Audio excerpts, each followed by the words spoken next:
yeah, you're right. I think I'm going to get a lot of hate for liking this mouse. I think a lot of people are going to be very upset, but I don't care. I'm offering some alternatives.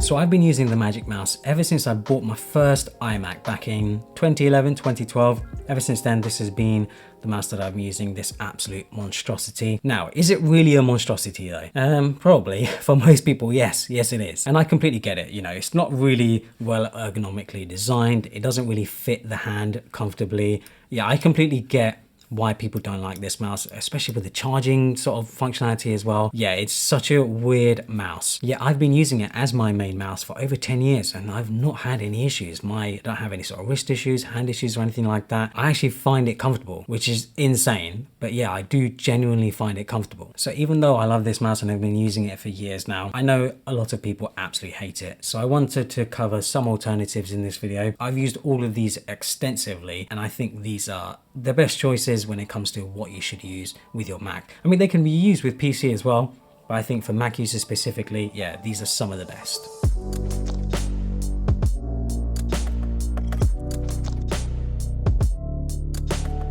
Let's start with the Magic Mouse though, because obviously that's the one that I'm using. I just wanted to go through some of the unique features and functionality and why I still use it now. This Magic Mouse currently goes for $79. They also have a black version that goes for $99. I think what makes this mouse interesting is that it has some very key, unique sort of features that you just won't see anywhere else. The first one being that it has a sort of trackpad built right on top of the mouse. So on macOS, especially in apps like Figma and Final Cut Pro, the ability to use my index finger to quickly move around is heavily underrated. I can't state enough how important this feature is for me and my daily usage when it comes to Macs. Yeah, it's one of the main reasons why I still use the Magic Mouse, and it's one of the main reasons why I haven't switched to anything else. The trackpad-like feature can also be used for gestures. So if you use an app like Better Touch Tool, you can assign different gestures and triggers to different inputs.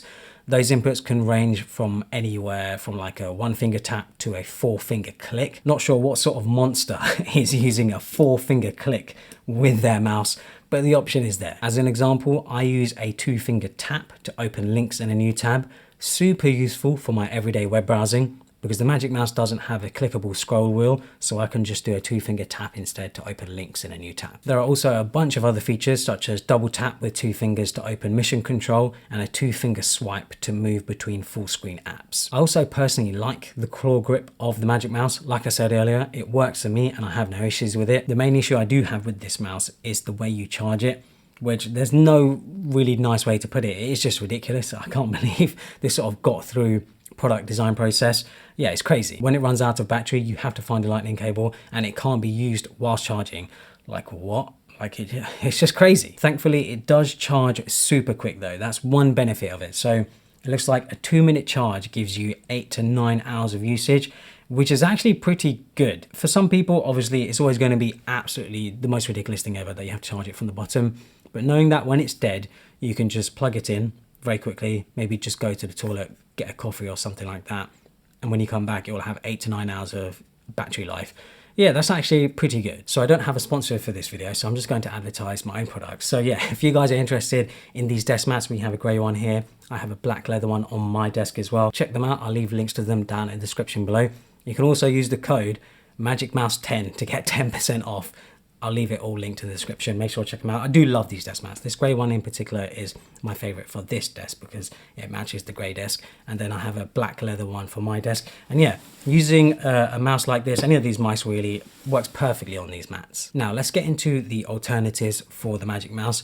And the first one I have here is not really a mouse. It's actually the Magic Trackpad. I think the Magic Trackpad is perfect for those who are used to using the trackpad on their MacBook. Yeah, if you're not someone who really cares too much about having a mouse, an external mouse, the Magic Trackpad is definitely a great option if you prefer a trackpad. There's no denying that the trackpads on MacBooks are absolutely incredible, from the way your fingers can glide across to all the useful gestures you can do with them. So it's great to see Apple actually make a desktop version which you can use with any Mac. I actually find it quite surprising that we haven't seen any other companies come up with their own sort of trackpads, external trackpads. Yeah, Apple seemed to be the only one, and they've done a really good job with it. Thankfully, you can use this one whilst it's charging, and it lasts around a month when fully charged. It also looks pretty darn sleek. It's a slim angled piece of glass and aluminium feels incredible and looks expensive. Yeah, it's a really well built trackpad, this thing. I have the black version here as well, and the black version just looks very classy. Next up, we have the Logi G305. So this goes for around $40 and is actually the cheapest on the list. This is technically a gaming mouse, but thankfully it's pretty understated in terms of design. I feel like it just looks like any other mouse. So I actually use this mouse on my gaming setup at home. Yeah, this is my primary gaming mouse, and it's fantastic because I'm using it for hours on end sometimes. Very light, glides across my desk mat, no problem. Very accurate as well, and the buttons and everything on it work for me perfectly. This mouse isn't Bluetooth though. It has a small USB dongle that you will need to plug into your machine. The one major benefit of using the USB dongle is that you get a much faster input than you would with Bluetooth. I like the shape of it. It's pretty ergonomic, but still simple.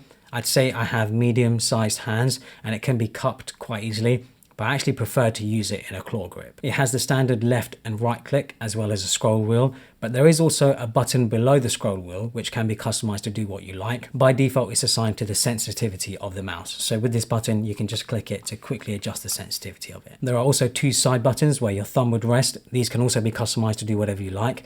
The top cover comes off to show the battery compartment and a slot for the USB dongle when you're not using it. Very convenient. The battery on this thing is absolutely insane. Logitech are rating it at 250 hours, and I'd say that sounds about right because I don't need to change the battery on this thing for months. Next up, we have the Logi Lift, which goes for around $70. When it comes to design and aesthetics, this is definitely my favorite mouse on the list of alternatives. It's a very uniquely designed mouse that is specifically targeted at those who are looking for something different from other mice. The key feature with this mouse is the near vertical orientation of it. It's angled at 57 degrees according to Logitech's website. So instead of the hand and wrist sitting flat, you rotate it to better suit how your hand and arm might lay on a desk. I really like this mouse. I used it for quite a few weeks extensively, and yeah, if I wasn't so attached to the trackpad on top of the Magic Mouse, I probably would switch to it. It has the same button layout as the previous mouse: left click, right click, scroll wheel, and customizable buttons on one side. And then there's also two more buttons where your thumb rests. On the bottom is where you'll find a magnetic cover for the battery and the USB dongle. What's absolutely wild is the stated battery life on this thing. Logitech are saying up to 2 years with a standard AA battery.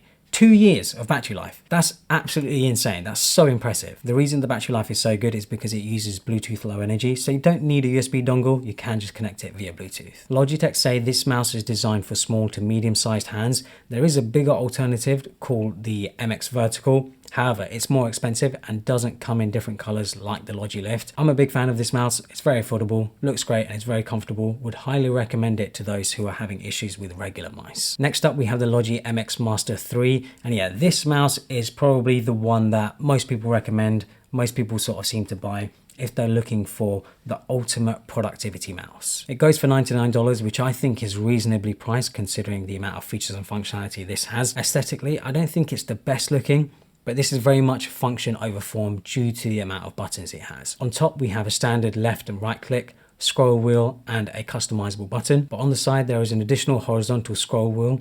Beneath that, we have two more buttons, and then we have one large clickable button where your thumb would sit. All of these buttons can be customized, of course, to do pretty much anything you like. A unique feature of the scroll wheel on top is how you can almost flick it so it keeps scrolling. Like how you would flick up and down a list on a smartphone. This has a sort of similar function. There's a USB-C port on the front to charge the mouse. A full charge lasts around 70 days, and a quick 1-minute charge gives you 3 hours of usage. It can connect either via Bluetooth or a USB dongle, and there's a button on the bottom so you can save 3 different devices on the mouse. It fits in my hand very well. Because of how high the middle of the mouse is, it sort of forces your hand to cup around it, giving the inside of my hand behind the knuckles a lot of support. I feel like this is the ultimate productivity mouse. If you're someone who uses apps like Figma, Final Cut Pro, Visual Studio Code, or just doing Word and Excel documents, this is the king. With the amount of features and functionality this has, it should be able to handle any task. I personally would recommend this one to most people who are looking for a Magic Mouse alternative, but still want to be able to have as much functionality as possible. And like I said, you can sort of customize it to do whatever you like. Logitech do have their own software where you can customize things. You can customize the scroll wheel, you can customize the buttons, what each button does, how fast things scroll, things like that. There is so much that this mouse can do. And I think for the price, for $99, I think it's pretty nicely priced. Design wise, like I said, I don't think it's all that. I think it's pretty standard. It has a sort of rubber coating on top, and then the buttons themselves are plastic. It's not good looking, but then I wouldn't say it's ugly either. I mean, at the end of the day, it's a mouse. I think what's more important is the functionality and whether it's comfortable for you. So yeah, this is the one I would recommend for most people if you're looking for the best mouse. If you're looking for something that's a bit cheaper and have issues with your hand, maybe sitting like this, and you want something where your hand is angled up, this is a really good option, the Logi Lift. And then of course we have the Logi G305. This is the cheapest option. Like I said, I use this every day with my gaming setup. I find it very comfortable as well. Those are the alternatives. Those are the options you have, I think, when it comes to mice that you should use with your Mac. There is also the trackpad. This is actually the most expensive option, but it is definitely the sort of most high-end option, especially with the way it feels and the way it's built. It's built like a tank. I feel like you could hit someone with this and do some damage. But anyway, hopefully you guys enjoyed this video. I'll leave links to everything, of course. Make sure to subscribe and follow me on Instagram and Twitter.